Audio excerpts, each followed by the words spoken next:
哎呀，可热死我了，耗子，快打开空调让我凉快会儿。热啊？不是老板，这大冬天的还热吗？我刚打完球，快打开空调。啊，你打开吧。不是，这怎么也不凉快啊？哎呀，我没开制冷。都开到18度了还不制冷啊？那你把 AC 打开就行了。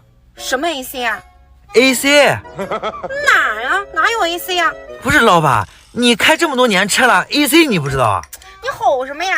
那我平时又不开车，平时不都是经理开车吗 ？AC 在哪儿啊？啊 ，AC 就，哎，老板，好像欠费了。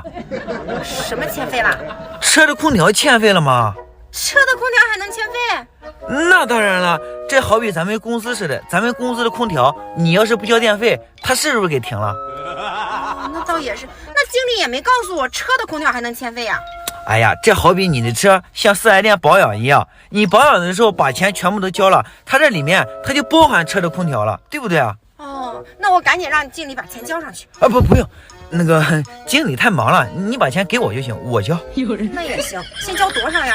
啊，交2000行吗？直接交1万吧，反正以后都用得上。啊，那行。你别笑。